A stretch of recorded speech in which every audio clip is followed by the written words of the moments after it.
Oklahoma, where the wind comes sweeping down the plain. With all due respect to the great Rodgers and Hammerstein, OU football is not going fine. So that's who we address today. And we can honestly say that if the Sooners are going to truly contend in the SEC this year in their second year, they need three things to happen in their favor. One, good health. In 2024, they were plagued by injuries, especially at the skill position. Running back, wide receivers, Nick Anderson and Deion Burks being hurt most of the year last year really hampered the development of Jackson Arnold. So much so, they ran him out of town on a schooner. And what you got coming back, number two, John Mateer. If his hype manifests into actually field production as it did in Washington State, then Oklahoma can contend. The only thing is, he passed for 3,000 yards, rushed for 800 yards, accounted for, 44 touchdowns at Wazoo. That's not going to happen in the SEC. You're not going to have that kind of production against SEC defenses week in, week out, against guys who are going to be playing on the NFL level. Number three, and this may be the key to their season, toughness and consistency. You didn't know what you were going to get week to week last year. You got 1 week where they beat Alabama 24-3. 7 days later, they got pasted by LSU 37-17. So you just don't know what Oklahoma team's going to show up. They need consistency. They need production and toughness, because there were at times last year where their defense got pushed around the field, and that's not an Oklahoma type season. The tradition is Oklahoma can run the football, Oklahoma can pass it all over the place, and they can play defense. Well, for all three of those things to happen, everything needs to fall in place for the Sooners. Brent Venables made a change. Incoming this year is one of the best young offensive minds. He brought in Ben Arbuckle from Washington State to run the offense, along with his quarterback here. And there's nowhere to go but up. I mean, Oklahoma averaged 21.5 points in only 318 yards of offense last year. That's not going to cut it in the SEC. That's just not going to translate into victories. So let's get one ingredient for Oklahoma's gumbo ready. This offense won't be Wazoo. When you suit up in Norman, the crazy fans aren't going to like watching Mateer throw the ball 60 times a game. That's just not what they're going to do. Now, when they have the ball, the positive is they have a running back room capable of moving the football up the field. They bring in a guy like Jay Knott from Cal, where 2 years ago he had 1,300 yards. Had some injury problems last year, but he's got the skins on the wall. He's got the production. And if he can't get it done, then you got guys like Javante Barnes, you got Taylor Tatum, and freshmen who everybody's touting early in fall camp in Torrey Blaylock, who they're saying could get some playing time as a true freshman. He's been that good through their first 3 weeks of practice. But again, I'm going to refer back to the wide receiver room. If Mateer's going to have success, you got to keep a guy like Deion Burks healthy, which has not happened in the past. So if Deion Burks can shake his reputation of being injury prone, then the Sooners have a chance. And he'll have a little bit of help too. Of course, gone Nick Anderson, gone Bauer Sharp. They're both in Baton Rouge now. So you got guys like Zion Kearney, Giovanni Gibson, and former Arkansas Razorback Isaiah Satania. They are all, from what I hear, Satania's been showing out in practice as well, so that he could squeak into the starting lineup. But those four guys are probably going to be the main rotation at wide receiver. And Mateer's talented. He is. Pardon my little joke I had to toss in here, but if I'm a betting man, I'm not gonna bet that he's going to put up all SEC numbers. And if he does, you can send me my $20 over Venmo. Just don't put my name on it. And the SEC's a grind. You got a guy like Mateer who does have the flash, okay? Some people comparing him to Johnny Football. I'm not. I'm just saying some people. I'm not jumping on that bandwagon yet. But, SEC is just a grind, man. And if you look at their schedule, you get down to the nitty-gritty in late October and early November, and if they're struggling a little bit to get past some of the teams they have to play, you're not looking at a team battling for a spot in the playoffs. You're looking at a team battling to win 7 or 8 games. And we'll get to that later, Kevin, when we talk about the schedule and the win-loss record, right? That is correct. Defensively, though, let's talk about the defense because that could be where their strengths lie. And if let's talk about the all SEC type talents that they have coming back. R. Mason Thomas and Kip Lewis, a couple of guys that passed on the NFL, come back for their last year at Oklahoma. You got Peyton and Eli Bowen who are going to head up the secondary, and then you got guys like Dmac Williams up in the middle of the defensive tackle. So they got a lot of experience, a lot of guys who played a lot of snaps, and Venables is, let's just call it what it is. Venables is a defensive guy. He's a defensive guru. He's one of the main reasons Clemson has trophies at their facility. So you may be looking at Oklahoma's recipe early in the season as the defense carrying the proverbial gumbo pot for a little while the offense gets seasoned. Lewis and Thomas totaled 90 tackles together last year, 16 tackles for loss. Not numbers that are not going to just wow you at first, but you can probably count on those two guys doubling that production for their senior year. This is their money year. You know, they're going to be playing not only for Oklahoma pride, but also playing for an NFL paycheck next year. So early scuttlebutt around fall camp is that leadership in the locker room has kind of been taken over by Kendall Daniels at linebacker. This is a guy that left Kevin's beloved Oklahoma State Cowboys to come over to Oklahoma. He's a traitor in that territory, right? But from early talking to camp is that he's kind of taken over a leadership role and kind of guiding the defense. Whether or not he's guiding them from a starting position or not, it really doesn't matter. I think they probably have 4 guys that they can rotate at linebacker. I think he's one of those guys. McKenzie, you get guys, but Daniels is coming off a year at Oklahoma State where, you know, he had 64 tackles, 10.5 tackles for loss, and 5.5 sacks. That's the kind of production Venables is going to want in the middle of that Oklahoma defense if they're going to be successful. Now, the other thing is, can they keep the locker room together, especially during tough times? Because we all know that the SEC didn't do them any favors when it came to scheduling, as they did with the Texas Longhorns. They pretty much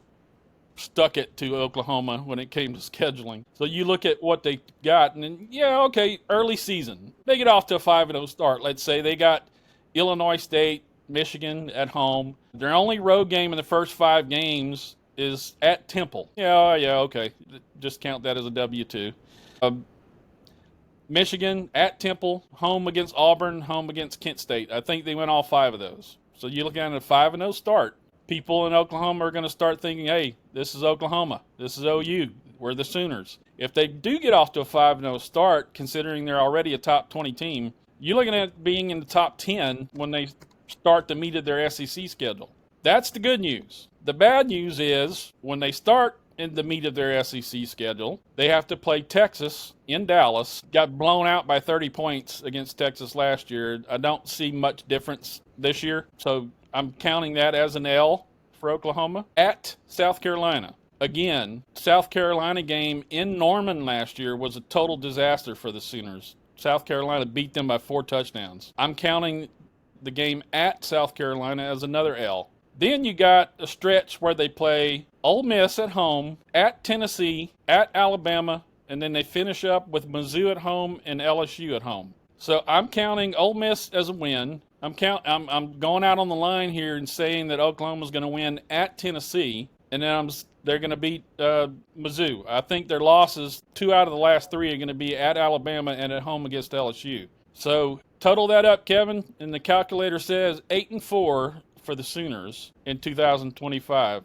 and that's what I'm going with. So, we're gonna see whether the seat gets a little bit hot for Venables, or Arbuckle may be able to guide that offense into being a contender. If Mateer does manifest into the type of quarterback that he was at Wazoo, then yeah, they may put up 10 wins, but I'm not counting on it. So I think that 8-4 is the top end of where they go. I think a lot of things you said are absolutely spot on. If you look at their defensive side, their defensive line may be the best defensive line in the SEC, which will free up the linebackers for tackles. That being said, they lost Stutzman. He went to the NFL, and I don't know that they have anybody as talented as him at linebacker. And I would say their secondary last year was an average group, and I still put them in that place this year. I think that a team can pass on them. if you can protect the passer. R. Mason Thomas is certainly a good pass rusher. And they're counting on Marvin Jones Jr. and Danny Okoye at defensive end to be able to pressure the passer.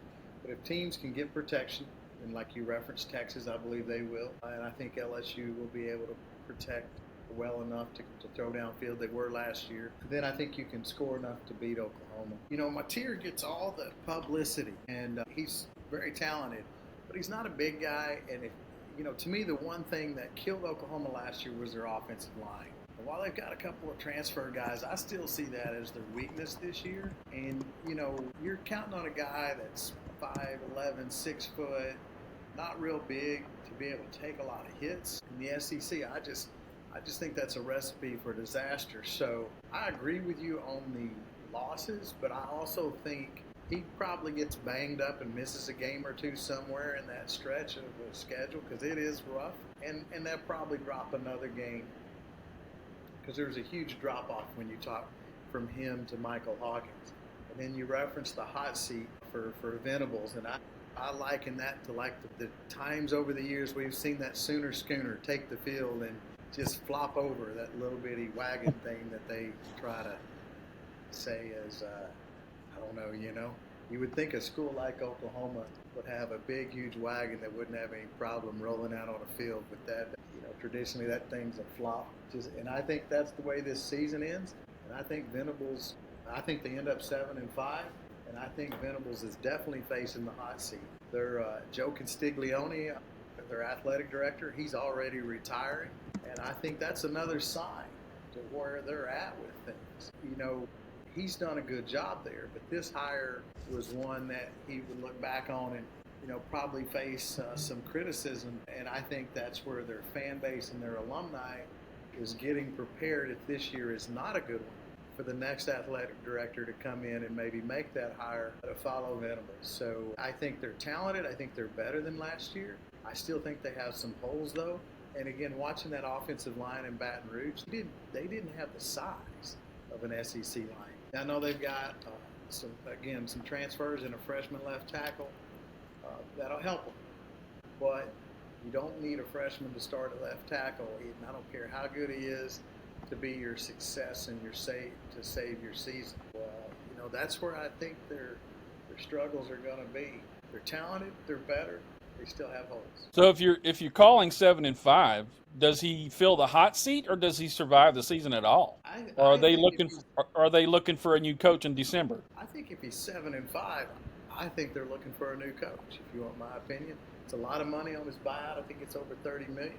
But I think they will be looking. He will have one season where he won 9, and second season where he went 9-3, and then the other 2 seasons were 500 and a losing season, and 7-5. No, I don't think it's good enough. I think they look at this as a higher kind of Switzer after Switzer. Switzer obviously did great things at Oklahoma, but the coaches that followed him, the Gary Gibbs, the John, drawing a blank on his last name, Blake, the John Blakes of the world that followed Switzer, the Schnellenbergers, who had great success, but when he went to Oklahoma, it fell apart. I think you're going to see that same thing with Venables with 3 out of 4 bad seasons. That just is not going to register on their fan base.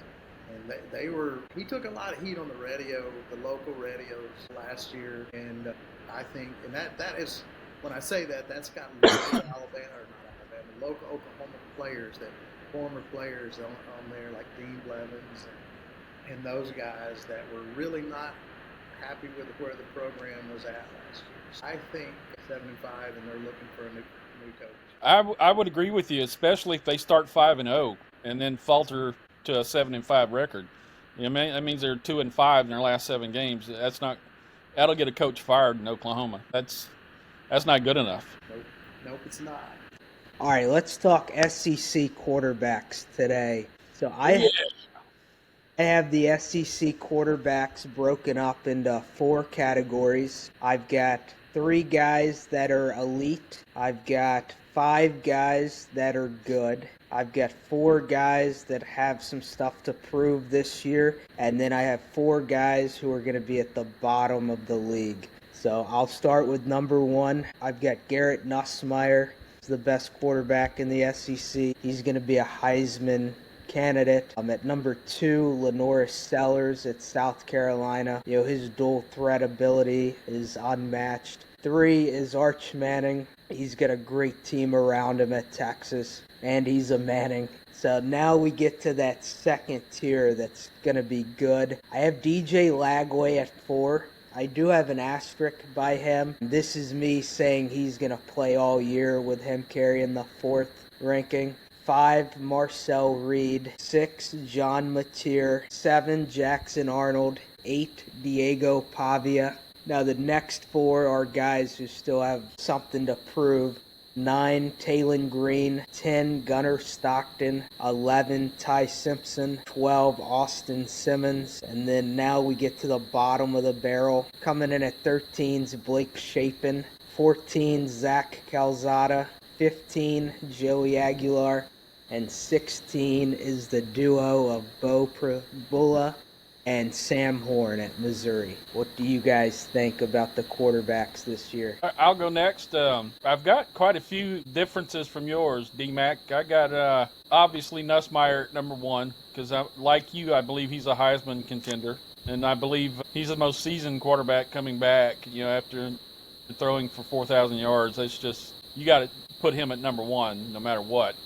I've got Manning at 2, simply because he's just got so much talent. It's not so much the Manning name; it's the Manning. I guess you could say their work ethic.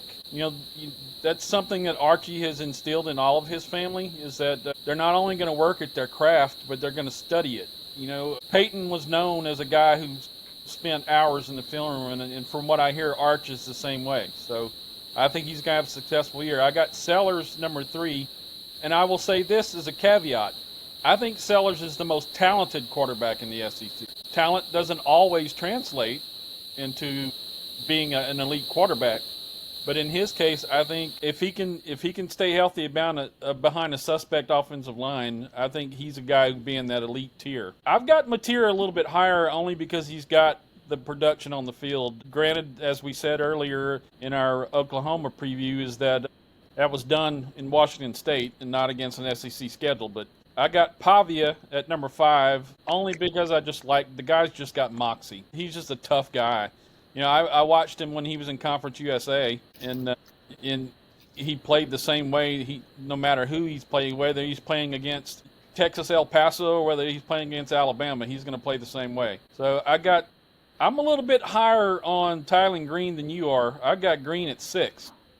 Another guy like Sellers who's just physically gifted. He's a big guy. He's tough. Again, I don't think he's going to have the guys around him in Arkansas that some of the other quarterbacks do, so I got him a little bit lower than Pavia and Mateer. I've got Austin Simmons at 7, probably because he's my fantasy quarterback, and I'm just hoping that's where he's going to end up, at somewhere in the middle tier. There's some question marks early in camp about his accuracy. Now, I don't think there's much behind him, for Lane Kiffin to go to a second quarterback. So I think Simmons is a guy they're going to ride with. I think he'll be just fine. Now, this is where I've got Reed and Lagway at 8 and 9. Again, like D said with the asterisk, I got Lagway at 9 simply because I don't think he's going to play the entire year. I think by the time he gets into late October, you're looking at somebody who's going to be on the bench with an injury. So I can't rank him in my top 5 just simply because of that. Reed, I'm not sold on Reed. It's probably because I just have a bad taste in my mouth for what he did to LSU last year, and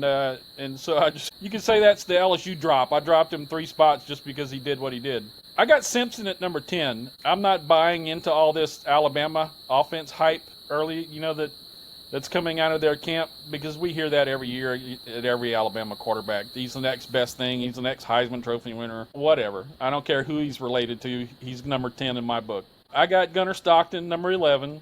I got Jackson Arnold, number 12. And I got Aguilar at number 13. And again, the last 3 guys really don't matter what order you put them in. I got the Mizzou connection at number 14. I got Calzada at 15. I got Blake Shapen bringing up the rear at number 16 only because Mississippi State is so bad. I just don't think if they win 2 games, they're lucky. I just don't think he's going to get it done. in that offense. I just think he's bringing up the rear. So interesting stuff from both you guys. I don't necessarily have them rated 1 through 16. I agree with some of what both of you said, and then have a little bit of differences. I agree, like you referenced. I think you got to look at the quarterback room and the skill positions together a little bit, and we'll talk about skill positions. But like you referenced, Blake Shapen, he could be great, but he just does not have enough around him, receiver wise, running back wise, offensive line talent. So he's going to be in that bottom group. I think Nuss, Manning, Sellers are definitely in your top group of quarterbacks. I like Green at Arkansas and his talent. And the one thing that I would always say from Bobby Petrino is he can coach quarterbacks. So I think you'll see him get coached up and he'll have a really good year. He's a talented guy.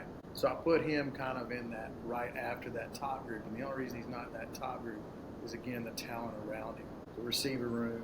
He's got a good running back room, or a solid running back room with Washington and Russell, but the receiver room's not as much. And then going back to Mateer, he's probably like in between that top group and Taylor Green. But Mateer, again, the receiver room, he does have Burks. He has Santanga from Arkansas.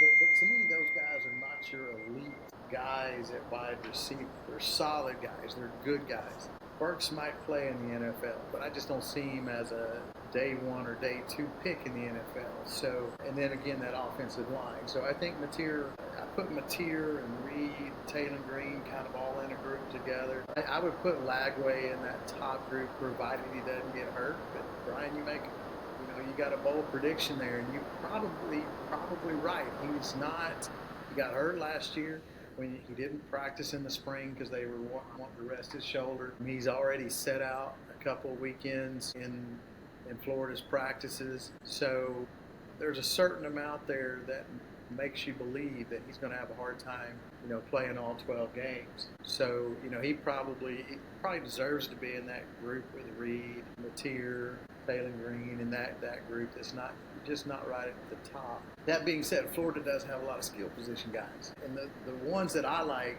all have good skill position players. And I would also put Stockton and Simpson not in the top group, but I'd put them in the middle group only because they've got so much talent around them. Both Alabama and Georgia have great running back rooms, and they have a lot of skill position guys. The transfers that Georgia took in the skill position area, I think helps those guys around them.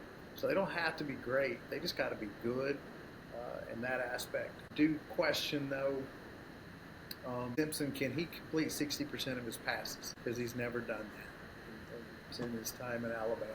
So that's the question mark I have with him.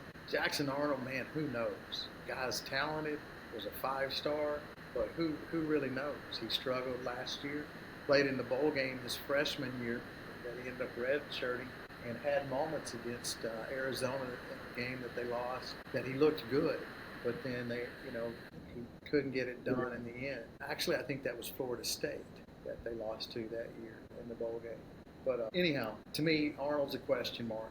Again, a lot of great skill talent around him, though. A lot of skill talent around him. Pavia, he's going to win Vanderbilt some games. I mean, he always does. Now, that could be 6-6 again because Vandy is, it's just tough for them to compete against teams with just great talent. But Pavia will pull out a couple of games. You can count on it. He's proven he's done it. Last year, he was undefeated against the teams from the state of Alabama. Actually, in his career, he's 2-0 against Auburn and 1-0 against Alabama. So he's going to win games. So I would put him in that, kind of middle group. I put that middle group as pretty broad with some guys with some talent that can prove it. And then, that bottom group, like both of you have said, you've got Missouri with Pavua and Horn, and then you have Mississippi State, which we talked about, and then Kentucky with Calzada. Even though Calzada has beat Alabama in his careers, he might win a game or two that would surprise at Kentucky. But again, when you look at, it's a lot like Mississippi State. When you look at what Kentucky has around him, it just makes it tough. He could be really good, but if you don't have great skill position people, it's just hard in the SEC when you have so much talent on the field. Yeah, Pavia is a guy who, I have him at 8, but if you put him with any of the offenses ahead of him and possibly even a few below him, he would move up in my ranking. I just don't have a ton of faith in Vandy as a team. I mean, if I'm drafting quarterbacks, Pavia's probably, 5 or 6 for me, just because I love the way he plays. Um, and I like his interviews. He's great on the camera. He's a guy that others want to play with. It's just unfortunate that Vandy doesn't have the dudes to get it done. I think kind of like Paul Feinbaum when they interviewed him. I don't think a national championships and on the horizon for Vanderbilt and football anyway. Baseball may have a chance next season. I think you're right, Dia. When your tight end is your biggest weapon on your offense, it doesn't instill fear in any of these bigger SEC defenses. But like you said, I just think he has the intangibles. He's a winner. He's a guy who'll just gut things out. That's why I have him so high, and I had him at 5. Yeah, and I mean, if they get hot and they go 8-4, 9-3, like he probably plays himself into that number 4 or 5 quarterback in the SEC. One of the Really, chances. I would think the biggest wild card heading into the season has to be Reed at Texas A&M. Just not a whole lot coming out of Texas A&M about how he's looking, and there were times when he looked all world last year, and then there are times when he looked like garbage. So you don't know, is he going to take a noticeable step up and be that guy for Texas A&M where he moves into the top tier of SEC quarterbacks? I just don't know. It's just a big question mark. Yeah, I base my projection off of what he did to LSU last year. If he's that guy all season, he's definitely a top 5 quarterback. But he could drop as low as 11 or 12, depending on how the season shakes out. But I'm rolling with him. I'm hoping too, kind of like since I took him in fantasy football, that he has LSU like performances week in and week out this year. You going to force me to give him credit for what he did against LSU? I hate it. He's been, as far as off-season quarterbacks go, like he's a guy that I've been high on because of what he did to LSU. But at the same time, I'm like, how do I have this guy in my top 5 or top 8 because of what he did to LSU at the same time? Right. You do remember against LSU, though, he did it a lot with his feet. He did it with his feet. Yeah. And so, again, their wide receiver room, Concepcion is good. Receiver can beat you a little over the top. They have a third guy. Bussey's just more athletic. And again, the And question is, can he complete 63% of his passes? well, he also has running backs who can catch the ball out of the backfield, so that gives him an advantage. And he does have a great offensive line. And so, there's some advantages that he has. Certainly does. But, the things that you have heard early out of him and Arnold both is their accuracy and is their letting the ball go, reading the progressions. So I think, as I referenced that middle group, I think Arnold and Reed are kind of in that bottom half of that middle group, 9, 10, 8, somewhere in that group. I agree that Reed is probably the great anomaly. Going back to Pavia, to me, he's just great for football. Great interview, great personality. And again, the fact he's going to win Vanderbilt a game or two that he shouldn't. But Dmac, like you said, if he goes 8-4, he is maybe top 4 or 5. I just wouldn't bet on them going 8-4. So again, I put him in that 7-8 range. But he's good. If he had more people around him, he'd be, and Stowers that came with him when they transferred, he's a heck of a player. He's probably the best tight end in football this year, college football anyway.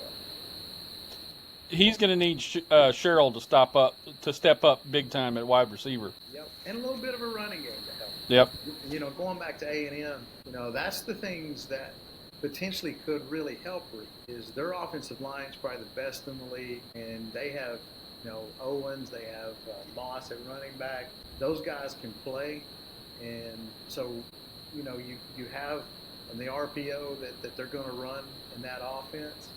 You're going to have guys that are going to get one-on-one coverage as teams jump up to stop the run against A&M. So potential for Reed is there. He's just got to make that step.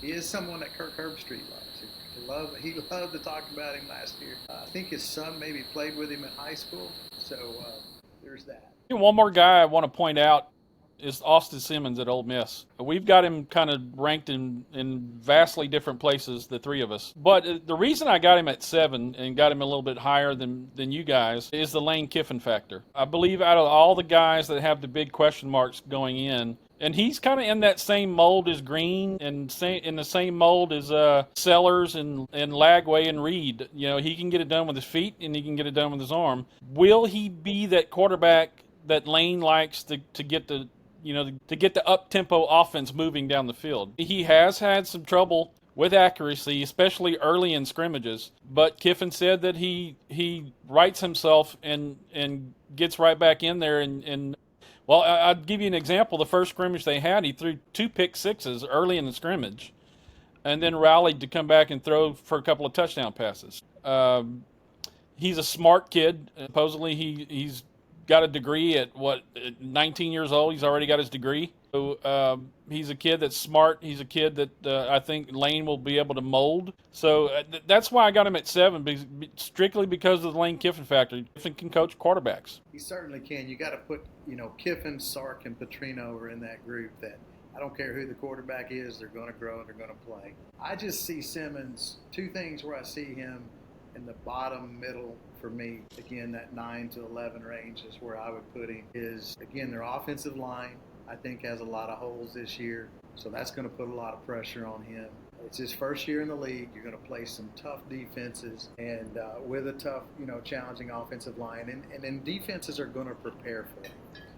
You give him 3 games on film, and defenses, as he gets into the SEC schedule, they're going to prepare for him. So I think he'll just have some ups and downs. He'll show potential, and he'll have games where he plays really well, certainly, because Kiffin will scheme some things where he'll get some guys open. But I just think he'll have some turnovers. But, hey, his future's really bright. He'll have a good career, probably play in the league like a lot of Kiffin quarterbacks do. So I think the future's good for him. I just think it's going to be a tough first year with that offensive line, and I think they take a step back there. And good receiver room, not a great receiver room again.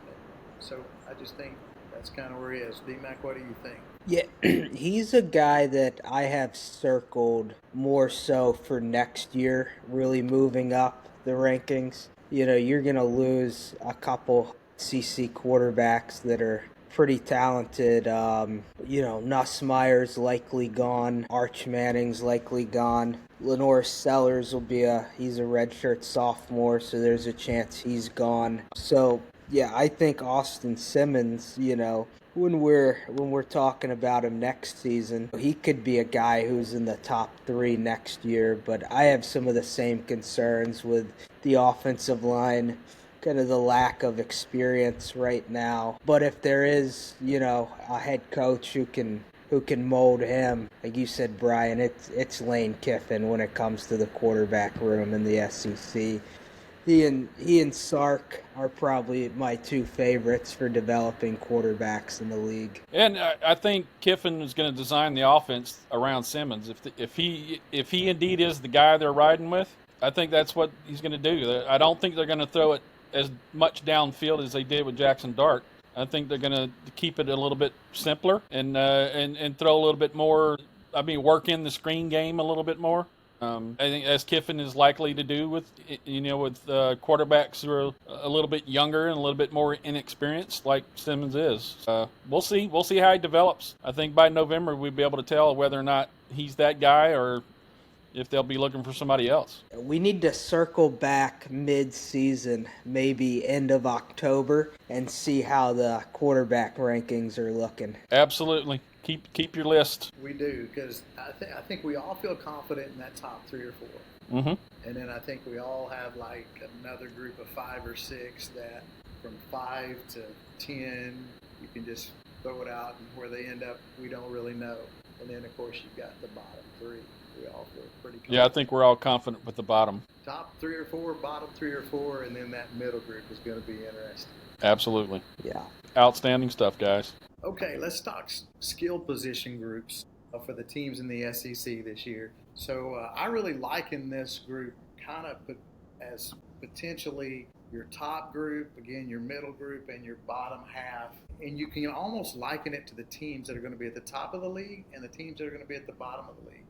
The top 3-4 teams in the skill position groups, I would say Texas, LSU, Alabama, and even Georgia, even though Georgia's not known for their wide receivers. We'll get into those. So let's kind of hit it by teams. Again, you have LSU, who's got a lot of portal guys. Well, they got 2 portal wide receivers that came in that they're adding this year with Nick Anderson and Berrien Brown, and a portal tight end with Bauer Sharp to add to Aaron Anderson, Xavier Thomas, and Trades Green. So that's a lot of guys that can go catch the ball and be really effective downfield in the slot, beat you over the top within that. And then at the running back position, Caden Durham and Harlan Berry. I think you'll see Harlan Berry kind of grow into that number 2 role for them, and they'll use him a lot out of the backfield in the passing game. Of course, you got a really good quarterback in Nuss to feed all those guys. So there's just a lot there and a lot of versatility in how they can beat you. So that's where,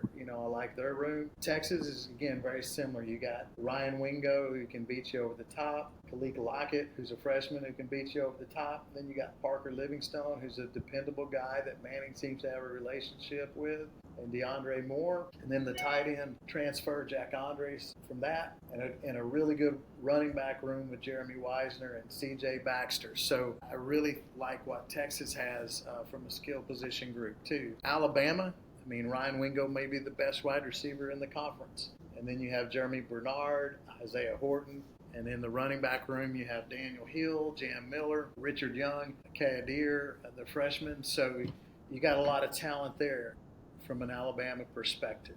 And then in that top group, like I referenced with Georgia, you take their transfer wide receivers. You have Noah Thomas, Kobe Young, Zachariah Branch is the top 3 wide receivers, and those guys are all transfers, USC, A&M, and Miami, and all were really effective last year for their teams. Thomas was the leading wide receiver for A&M, and so you bring those guys in, and it really changes the wide receiver room.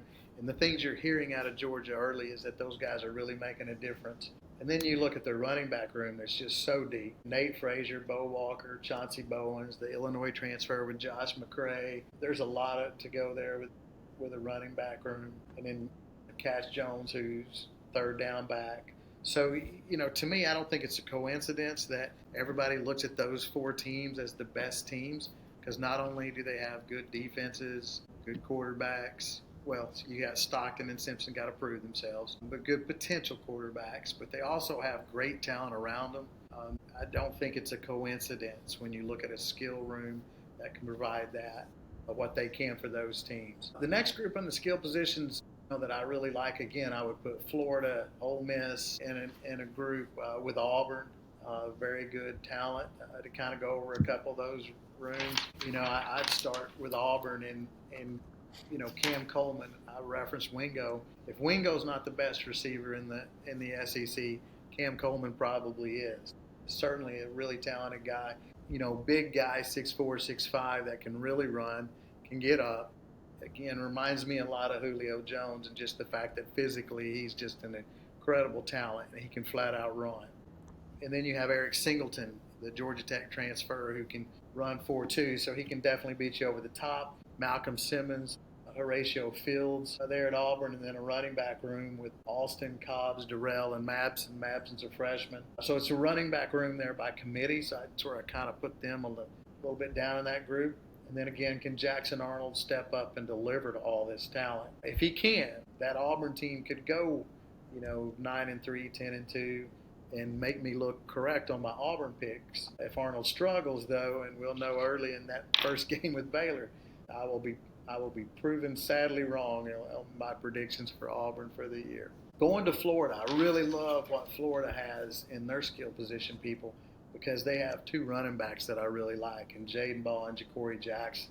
And again, they have a good offensive line, probably the second best offensive line in the league. And when you combine that with the running game, and Napier does like to establish the run and lean on the run at times when a team, when they need to kind of stabilize things. So I think that's going to give them what can really support their quarterback. And then their passing game with Eugene Wilson, Michael Sturdivant, and Aiden Mizell at the receiver room. And then Lagway, who's a talented quarterback. So I think, again, Florida kind of in that second group with Auburn. And then I'll throw in Ole Miss in that group too. Ole Miss has, from a wide receiver room standpoint, Deshaun Stribling, Harrison Wallace, Caden Lee, talented guys at the wide receiver room. Maybe not elite talent like they had last year, but really good players. Caden Lee can really get open. Is a good slot receiver that can and is very dependable. And then I think they're going to count on Stribling to be the guy that can beat people over the top. And then their tight end play with Daquan Wrights. He's good. And then in the running back room, they're a little bit like committee, kind of like Auburn. Kawan Lacey, and then Shakai Mills-Knight, who's a freshman that I think by the middle of the year will emerge and probably be the number one back for Ole Miss. And then Logan Diggs, the transfer that set out last year while he was recovering from an ACL. That's your three main running backs for Ole Miss. So we'll see how that shakes out. There's talent in that room, more talent in that room than they had last year, which that was the one thing that really the only weakness that Ole Miss had last year was at the running game. Jackson Dart was probably their best running threat last year. So they do have three guys this year that I think will be able to provide a little bit of running game and help Simmons as a young quarterback there. And again, I think why I probably wouldn't put this group in the top of the league and then in with the top group, again, is you're playing with a freshman quarterback, Austin Simmons, and an offensive line that doesn't have a lot of experience and is a big question mark. So I think they've got some talent there, but I don't think they will have the same production as those top league teams. So I would put them in that middle tier from that. One last team I'd kind of like to throw in this top to middle group is a team that we don't really think about as an SEC team because they're not an original member, but they got a lot of good skilled players, and that's Missouri. They Kevin Coleman, who's played for 4 different schools. Last year was at Mississippi State, and their leading receiver, and gave them a threat in the passing game. He's proven, and he's a guy that could go out and get 1,000 yards receiving. And then you have Marquise Johnson and Joshua Manning to give them a good top 3 wide receivers and top 3 within their team to give them a threat and a lot of depth there in the passing game. Running back wise, again, they're pretty solid and they got a good offensive line. Ahmad Hardy, Jamal Roberts in short yardage, and then a guy I really like, Marquise Davis, who's a freshman from Ohio, was a 4-star. And again, I would not be surprised to see him emerge and be right there with Ahmad Hardy and kind of splitting reps as they get into the conference season. So when you look at that, you got 3 effective running backs, 3 really good wide receivers. Again, the question is Probula or Horn going to step up enough to really showcase those guys and get the production they need? The talent is there in the skill position guys, and if one of the quarterbacks steps up, Missouri could be a surprise team in the league. So I go from there, and we've talked about quarterbacks, and I would almost say it mirrors some things that we talked about there. I think your bottom skill position rooms in the league are your Arkansas, your Vanderbilt, your Kentuckies. And they just, you go to with Kentucky, they got a couple of transfers, Dowdell at running back and wide receiver from Alabama that I'm drawing a blank right now, that is very talented, very athletic, but he hasn't had a lot of production as a wide receiver.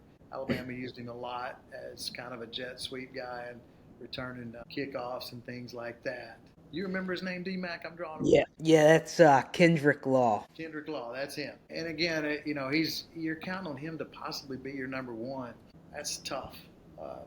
And again, Vanderbilt, you have a great tight end in Eli Stowers. Can Sherrill be the guy? Running game, just not a lot there. While I like Arkansas, from a quarterback standpoint with Taylor Green, their wide receiver room, again, is just not – they got Omega Blake. They're counting on him to make a big contribution. And so, again, I just don't – they got a good running backs with Braylon Russell in Washington, the transfer. I think there's potential there.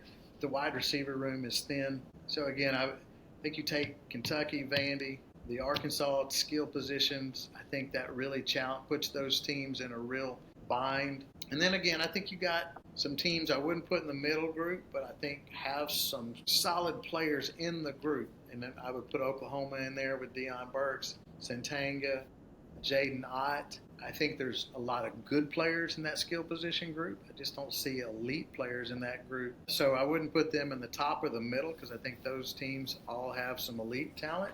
I just think Oklahoma has probably bottom half skill position talent. So maybe not, right in that top group. So I think, again, when I really look at the skill positions, I look at the elite talent is on your teams that's going to be at the top.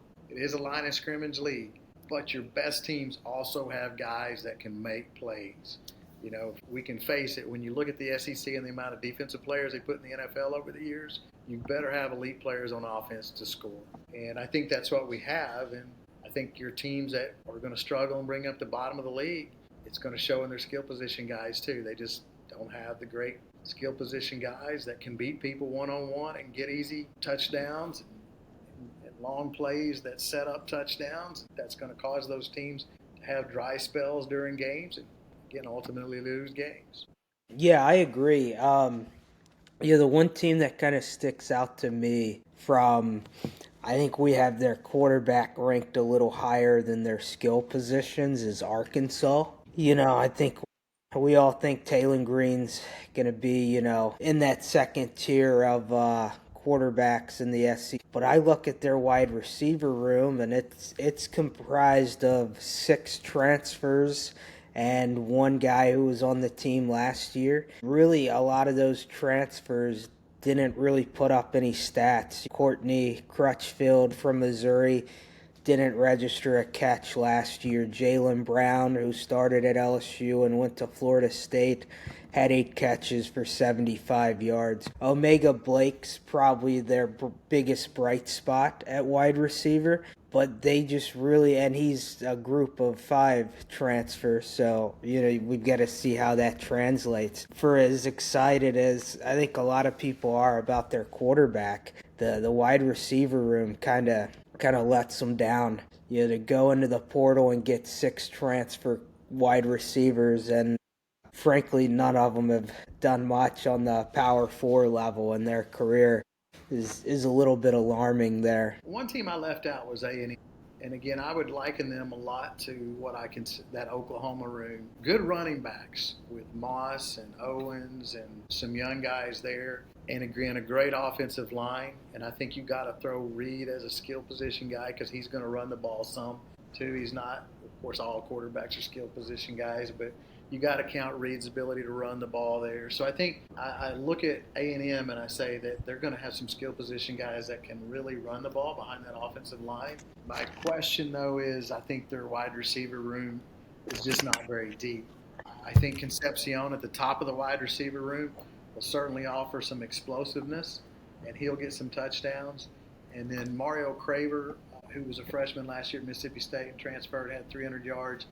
He shows ability to be a good slot receiver, but who can they get to emerge as a third? So I just don't see that room is deep to be in the top group of the half. So I would have to throw A&M in that group with like Oklahoma as far as kind of a really solid group of skill players, but not an elite group or a really good group of skill players. So, and again, I think that's where you're going to see the teams fall out. I think your Oklahomas and your A&Ms are going to be 8-4, 7-5 type teams. A&M has enough defense and that offensive line, they might pop a 9-3. But again, I think that a lot of these teams are going to mirror their skill position guys. And then another team I haven't really mentioned, again, because to me, their skill position players just don't do a lot for me, and that's South Carolina. I love Sellers as a quarterback, and I think they're going to win some games. They have Mazeo Bennett. They have Nick Harbor at wide receiver. There's talent there in those guys. They have Attaway at running back, who's a solid backup. They have Fazul, who they're hoping to get eligible. So again, I throw them in that group with Oklahoma and A&M as some talent there, but just not in that elite group. Again, I think you've got a top group, a middle group, a bottom middle, and then you have that group at the very bottom. So, but it's going to make it exciting. I mean, again, you take those top 4 rooms of skill guys, there's going to be some really good offenses in the league this year. and you're going to see a lot of exciting football with those guys. I mean, looking at the Texas wide receiver room, I think you've got three NFL wide receivers in that room. I think you've got an NFL running back and an NFL quarterback. You go to LSU, I think you're potentially looking at 4 or 5 potential NFL receivers, potentially 2 NFL tight ends, an NFL running back, and an NFL quarterback. Same thing with Alabama. I see potentially three NFL wide receivers, an NFL running back, NFL quarterback potentially if Simpson's there another year after this. Georgia, I feel like I see 4 NFL running backs on their team, and probably 2, maybe 3 NFL wide receivers. But and I guess you could throw Auburn from the wide receiver room with multiple NFL caliber guys. But like you mentioned, with your South Carolinas, your Arkansas, teams like that, you may see 1 NFL caliber wide receiver. So that's the biggest difference in that level. The top 4 are likely going to be playoff teams. I think so. Well, again, we got a lot to look forward to. We talked about quarterbacks and then the skill position rooms. Football's a couple of weeks away, and we got a lot to look forward to in the SEC with these rooms. It's not the SEC that it was 10 years ago, where you had a couple of teams with good quarterbacks and a couple of teams with good skill position rooms. It's a much deeper offensive league now. The league has come full circle, and probably it used to be as the best defensive league. The SEC probably now is probably the best offensive league when you look at the depth and the number of teams that can score points and the overall talent that's in the league. It's definitely adjusted. The Big 12 is not your best offensive league anymore to score points. I think that definitely goes to the SEC now. Yeah, I agree. I'm going to end the skill positions on a Pavia quote here. He talked about in the offseason being approached by teams with NIL funds, and, the only teams that his family even communicated with to some degree were SEC schools. He said, if you want to be the best, you've got to play the best. There you go. All right. I think we got some good stuff there.